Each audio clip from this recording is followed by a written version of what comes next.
Aware of the fact that to be implies not to be, and vice versa.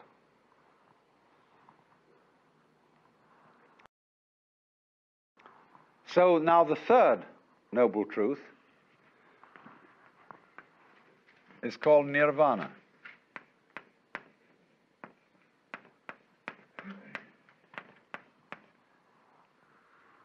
This word means blow out.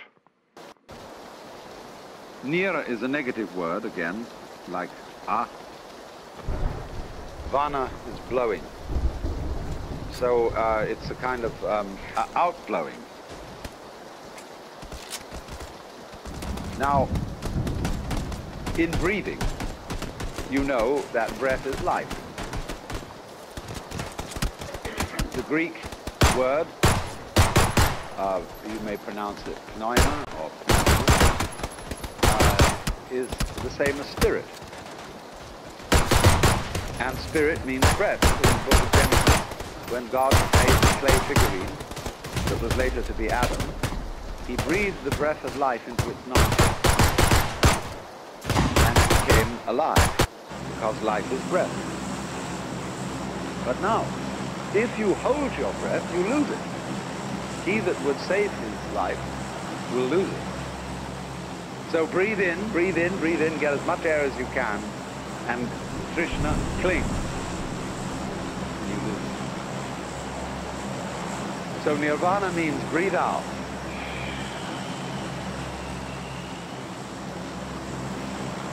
What a relief that was. The sigh of relief. Let it go. Because it will come back to you if you let it go. But if you don't let it go, you'll just suffocate. So a person in the state of nirvana is what we might call a blown out person. Like blow your mind. Let go. Don't cling. And then you're in the state of nirvana. And I re-emphasize the point. This is not, I'm not preaching, see? I'm not saying this is what you ought to do. I'm simply pointing out a state of affairs that is so. There's no moralism in this whatsoever. It's simply pointing out, like, if you put your hand into the fire, you'll get burned. You can get burned if you want to. That's okay. But if it so happens that you don't want to get burned, you don't put your hand in the fire. So in the same way, if you don't want to be in a state of anxiety all the time, and again I emphasize, if you like to be anxious, it's perfectly all right. If that's, see, Buddhism never hurries anyone on. They say, you've got all eternity through which to live in various forms. And therefore, you don't have just one life in which you've got to avoid eternal damnation. You can go running around the wheel and the rat race and play that game just as long as you want to, so long as you think it's fun. But if there comes a time when you don't think it's fun, you don't have to do it. So I wouldn't say to anyone who disagrees with me and who says, well, I think we ought to engage the forces of evil in battle and put this world to right, and so on and so forth, and arrange everything in this world so that it's all up. Try it, please. It's perfectly okay. Go on doing that.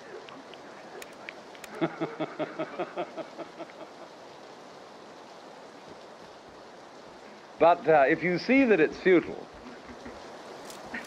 then you can let go. Don't try to cling. Relax. And if you do that, you're in the state of nirvana. And you become a Buddha. And of course it means that you become a rather astonishing person. You may, of course, be subtle about it and make like you're a very ordinary person so that you don't get people mixed up. And so in Buddhism, the Buddha explained that his doctrine, his method, was a raft. It's sometimes called a yana. The word Y-A-N-A, yana, means a vehicle, a conveyance. And when you cross a river on a raft, and you get to the other shore, you don't pick up the raft and carry it on your back. You leave it behind. But people who are what I would call hooked on religion are always on the raft. They're going back and forth, back and forth, back and forth on the raft. So the clergyman tends to turn into a ferryman who's always on the raft and never gets over to the other shore himself. Now, there's something to be said for that, because how are we going to get the raft back to the first shore to bring over the other people? See? Somebody has to volunteer to take the back journey. But he must be awfully careful to realize that the real objective is to get the people across and set them free. If you dedicate yourself to ferrying people across, don't ask them to come back on the raft with you, because you'll get overcrowded and people will think that the raft is the goal rather than the other shore. So when I find this in actual practice, that when clergymen do not ever ask for money, and it's all right, you know, like a doctor who simply charges a fee. Says, you come to me, you pay me so much. But the clergyman says, he doesn't say pay me so much. He says, we would like your pledge, your voluntary contribution. See, and then nobody knows what to give. That's the idea of the raft. Now then, the fourth noble truth is called marga.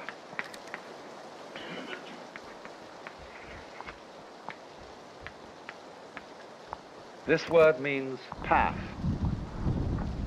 And the way of Buddhism is often called the Noble Eightfold Path, because there are 8 phases. I won't say steps, because they're not sequential.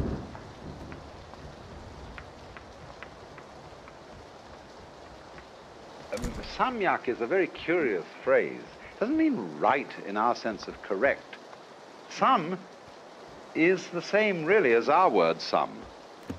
Total, complete, all-inclusive. We might use the word integrated, as when we say a person has integrity. That a person who has integrity, we mean he's all of a piece. He's not divided against himself. So in this sense of samyak drishti,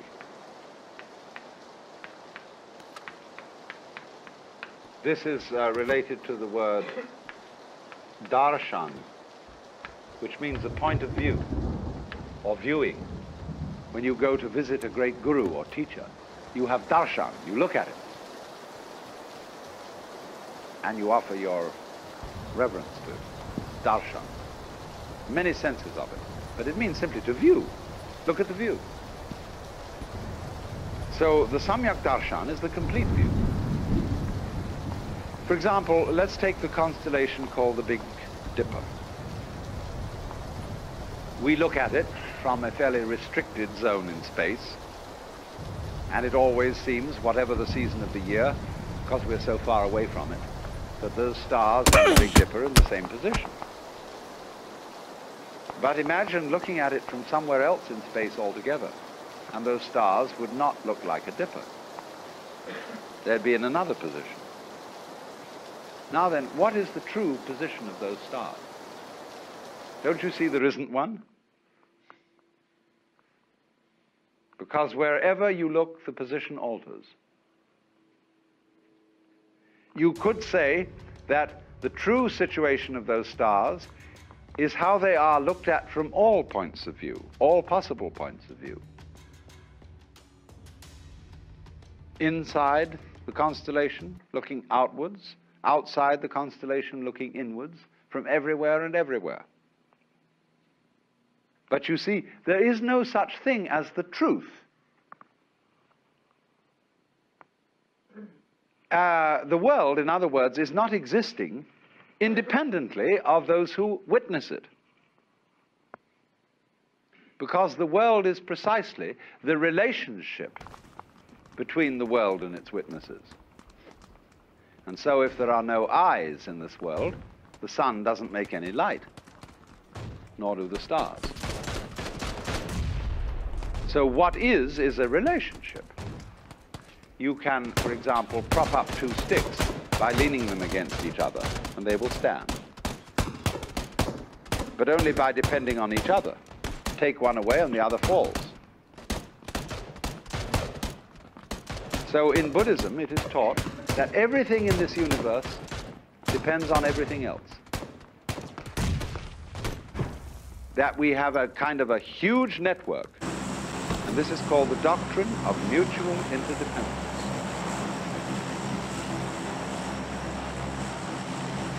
All of it hangs on you, and you hang on all of it, just as the two sticks support each other. And this is conveyed in a symbol which is called Indra's net. Imagine a multidimensional spider's web in the early morning covered with dewdrops. And every dewdrop contains the reflection of all the other dewdrops. And in each reflected dewdrop, the reflection of all the other dewdrops in that reflection. So at infinitum. That is the Buddhist conception of the universe in an image. The Japanese call that Jiji Muge. A Ji means a thing event, a happening. So between happening and happening, mu, there is no ge, separation. Jiji Muge. Now, so the first phase of the Eightfold Path has to do with one's view, understanding of the world. The second phase has to do with action, how you act.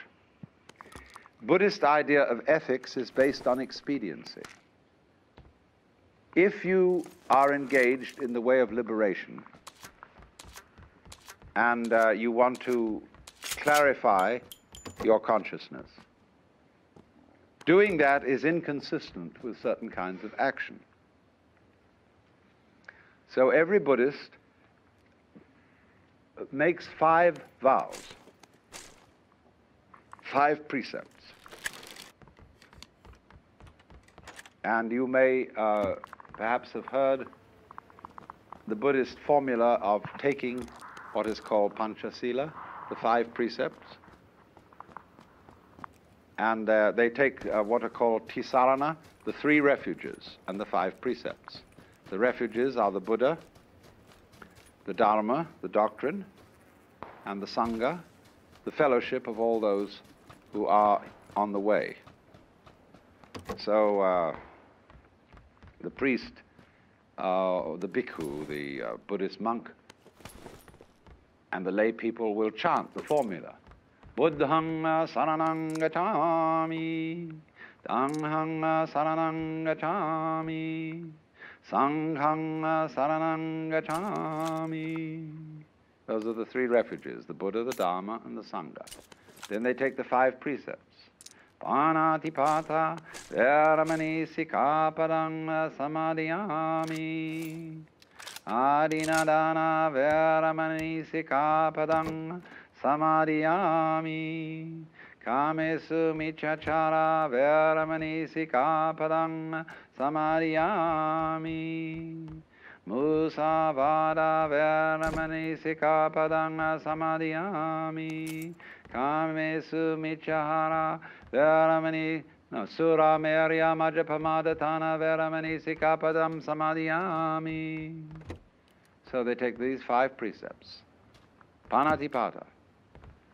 I undertake the precept to abstain from taking life. Adinadana. I undertake the precept to abstain from taking what is not given. Kamesu Mityahara. I undertake the precept to abstain from exploiting the passions. Musavada. I undertake the precept to abstain from falsifying speech. Sura Merya Majapamadatana. I undertake the precept to abstain from being intoxicated by Sura, Merya, and Majapamadatana, whatever they were.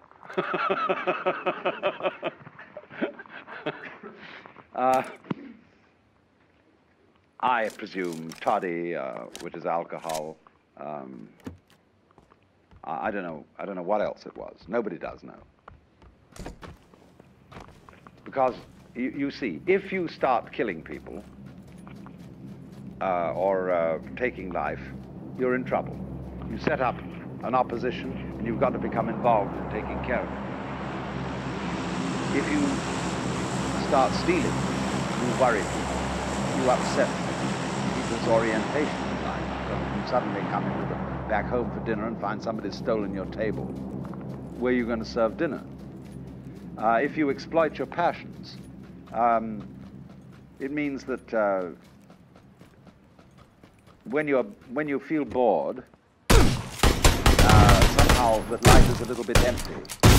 You say, well, now what are we going to do this evening? Let's go and get stuffed. A lot of people who suffer from obesity are trying to simply fill their empty psyche by stuffing themselves with food. Well, it's the wrong cure. So, likewise, musavada, if you start telling lies to everybody, you know what happens when you start telling lies. You have to tell extra lies to cover up the first one, and you get into the most hopeless misunderstanding. Speech collapses.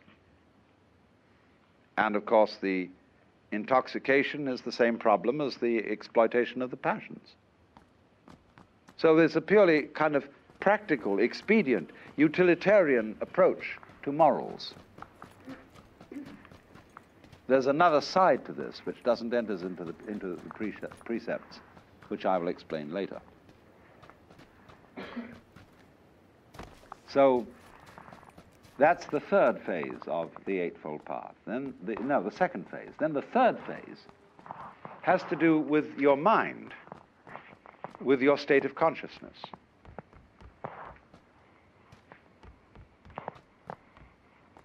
And this has to do with what we would ordinarily call meditation. There are the two final, the seventh and eighth aspects of the path are called samyak smriti and samyak samadhi. Smriti means recollection. That's the best English word for it. Now, do you understand? The word recollect is to gather together what has been scattered. What is the opposite of remember? Obviously, dismember. What has been chopped up and scattered becomes remembered. So in the Christian scheme, do this in remembrance of me. You see, the Christ has been sacrificed, chopped up. But the Mass is celebrated in remembrance. One of the old liturgies says the wheat which has been scattered all over the hills and grows up is gathered again into the bread. Remembered. Go back to your Hindu basis. The world is regarded as the dismemberment of the self, the Brahman, the Godhead. The one is dismembered into the many. So remembrance is realizing again that each single member of the many is really the one. So that's recollection. You can think of it too in another way, and it's really the same way if you think it through. I'm going to leave you with a few puzzles so that you can think them through, and I won't explain them. But another way is to be recollected is to be completely here and now. Are you here and now? Are you really here? There was a wise old boy who used to give lectures on these things, and he would get up and not say a word. He would just look at the audience. And he'd examine every person individually.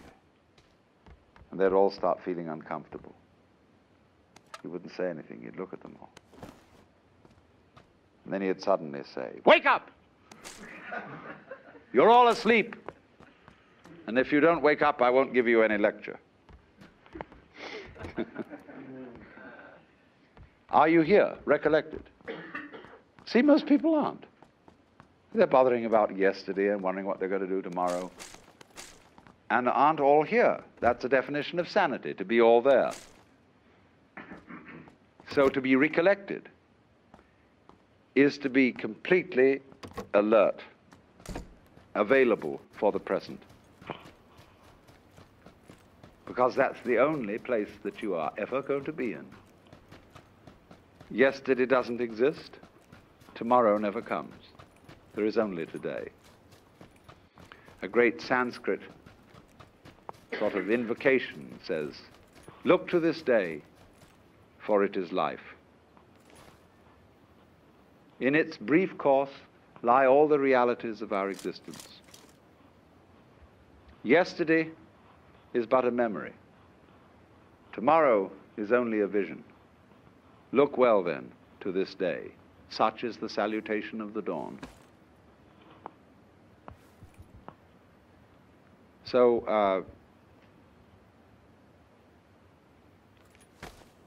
Smriti means, then, recollectedness in the sense of being all here. In the sense that this is the only where there is. Then beyond that comes samadhi. Again, notice the presence of this word S-A-M, sam. Samadhi is integrated consciousness in which there is no further separation between the knower and the known, the subject and the object.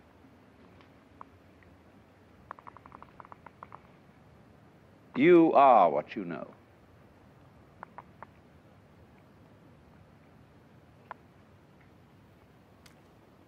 Now we think, in the ordinary way, that we are the witnesses of a constantly changing panorama of experience, from which we, as the knowers of this, in a way stand aside and watch it. We think of our minds as a kind of tablet upon which experience writes a record, and the tablet is always there, although the experience goes by. Eventually, the experience, by writing so much on the tablet, wears it out. It's all scratched away. You die, see? But actually, if you will investigate this, and you have to experiment on this because I cannot explain it to you in words, you can only find it out for yourself. There is no difference between the knower.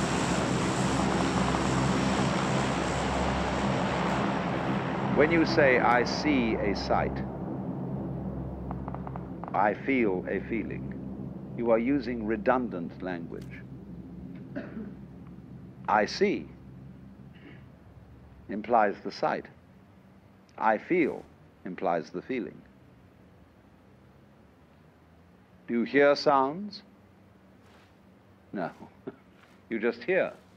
Or you can say, there are sounds. Either one will do.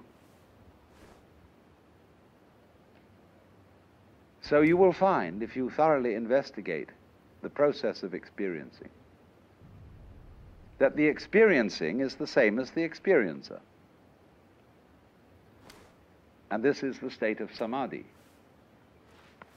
I put it originally in this form, that the organism and the environment are a single behavioral process. So, likewise, is the knower and the known.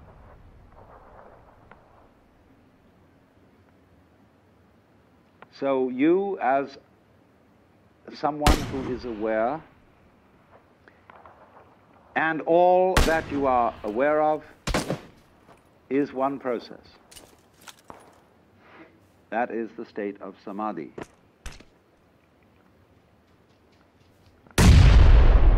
And you get to that state by the practice of meditation. Every Buddha figure practically is seen in the sitting posture of meditation, which is sitting down quietly and being aware of all that goes on without comment, without thinking about it. And when you stop categorizing, verbalizing, talking to yourself inside your head, naturally, the separations between, for example, knower and known, self and other, simply vanish. Can you point to the difference between my 5 fingers? Where will you put your finger if you want to point to the difference? You see, the idea of difference is an abstraction. It just isn't there in the physical world. Of course, that's not saying that the fingers are joined like a duck's claws with a web. But it's just that. They're not the same. That's an idea. They're not different. That's an idea. And these ideas just aren't here. See? You can't point them. Get then to the state of affairs where you see the world free from concepts. That's what Buddhists mean by void. When they say the world is basically, they use the phrase shunya.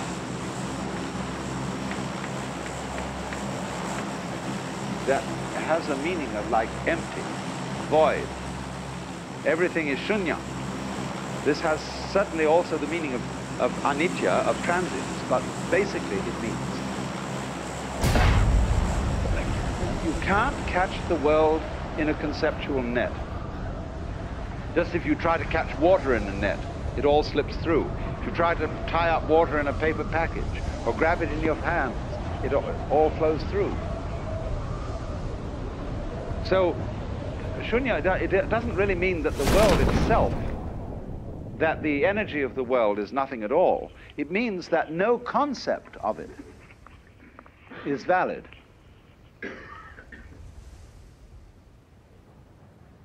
You cannot make any one idea or belief or doctrine or system or theory tie the thing up.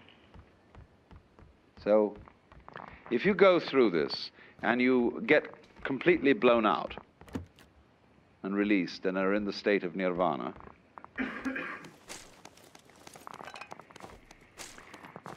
for no reason that anybody can explain, just as, for example, as I pointed out, when you see that you can't change yourself, you can't lift yourself up by your own bootstraps, you then get a new access of psychic energy.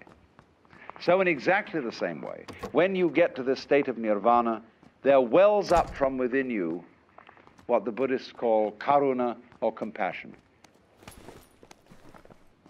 The sense that you aren't different from everybody else. Everybody else's suffering is your suffering.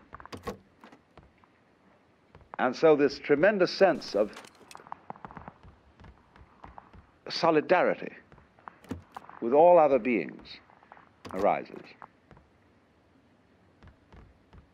So that he who reaches nirvana doesn't, as it were, withdraw into a sort of isolated peace. but is always coming back into the world, into the difficulties, into the problems of life, in compassion for everyone else.